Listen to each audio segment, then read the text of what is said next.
What's up, cave critters? On today's show, we're discussing the Wildcat cave incident. I'm Dave, and that's Maeve, and we're CavinDisasguys. Today's episode is, of course, sponsored by...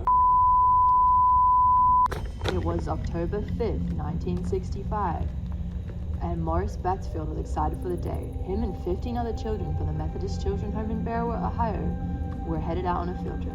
However, during their short hour-long trip, the bus got a flat tire near the Hinckley Reservation, a 3,000-acre park featuring a lake, cliffs, and most importantly, the Wildcat Cave. The cave was a common spot where children played, teenagers smoked cigarettes, or explored. Morris had just explored the cave the previous summer to this incident.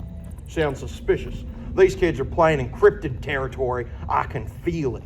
Something ain't right here. Something's gonna happen to these boys.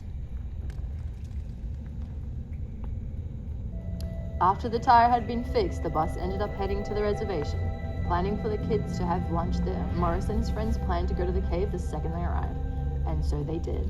Morris and his friends crawled headfirst into the cave, about 20 meters, where they reached an intersection, deciding to squeeze through an opening about 30 centimeters wide to go further into the cave.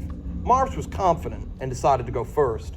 However, he got a bit spun around and ended up turning down the wrong tunnel after the squeeze. In fact, he hadn't crawled into a tunnel. He had crawled into a crevice with a 15-degree downward slant with walls that closed in on each other.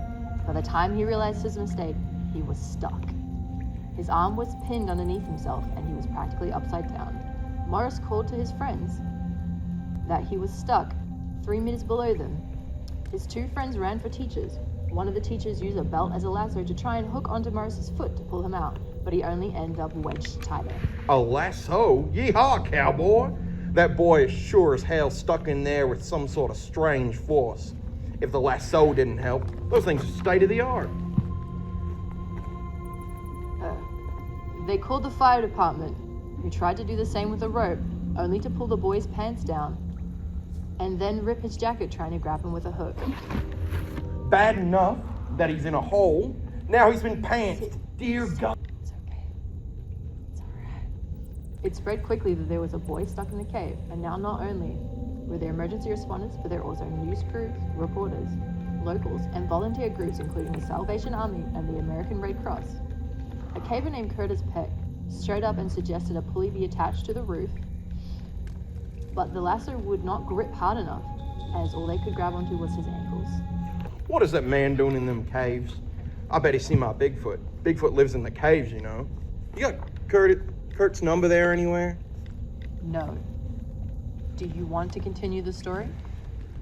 I mean, sure, but I really want to talk to this Kurt guy about Bigfoot. Finally, after all local efforts were exhausted, they contacted the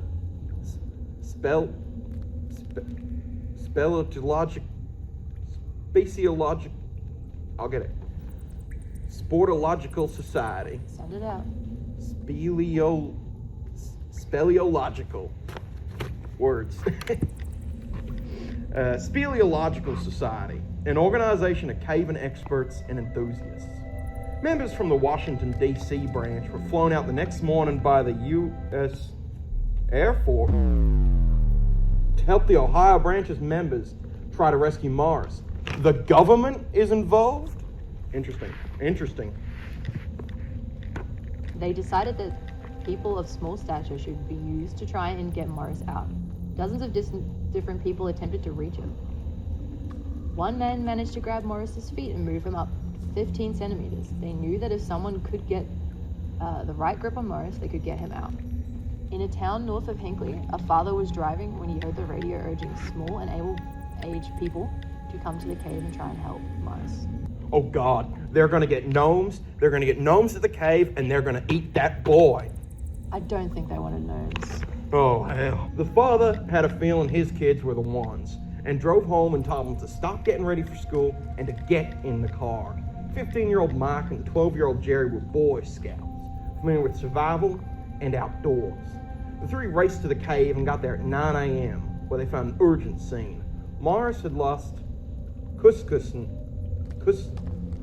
Conscientiousness. Consciousness. A few times despite his efforts to stay awake.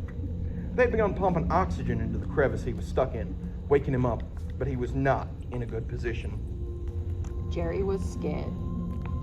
Having to be soothed and encouraged in the cave where he worked his way down to Morris and tried to put the rope around him, unable to put it under his leg that was pinned under his body. When Jerry began to panic, he blacked out and left.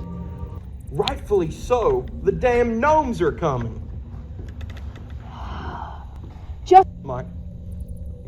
Mike stepped up with a rope tied to each leg in case he needed to be pulled out and a mission on his mind. Get 2 ropes around Morris. The two introduced themselves and Mike began to put the rope around Morris, struggling, just like Jerry had, to get the rope under Morris's trapped leg. After crawling out, the rope team began pulling, and Morris moved about 15 centimeters upwards before he slid again. The rope team held him in place as Mike went back down, finally able to access Morris's upper body. Mike wrapped the rope around Morris just below his arms and crawled out again. By this point, Morris hadn't slept or eaten in over 24 hours, having been stuck upside down in the crevice. They managed to lift him up until the contours of the crevice wedged him again, the ropes preventing him from falling. The rescue team slid a board under Morris to help pull him out. After 26 hours and 24 minutes, Morris was freed from Wildcat Cave. You know, I sat in a cave for 26 hours once. Wanted to see if I could see a cryptid. Did you? Well, no, but I probably had the wrong cave, that's all. Morris collapsed and cried out of exhaustion. It took an hour to get Morris out of the cave on his stretcher, and the crowd erupted into roars of cheers and crying when they saw him. Once the police heard he had been freed, they closed all roads leading to the hospital. At the hospital, Morris was found to only have a few scrapes and bruises. He was fed a large meal by the hospital and slept for hours. What? You're not going to talk about Bigfoot hibernation or something? No, idiot, they don't do that. The Wildcat was lined with dynamite and destroyed 2 hours after he was loaded into the ambulance. Later, the entrance was sealed with concrete just to ensure that nothing like this would ever happen again. Disaster or cover-up? That boy knows something. I knew the government. That's all we have time for this week. Don't forget, Like and subscribe and hit that bell notification.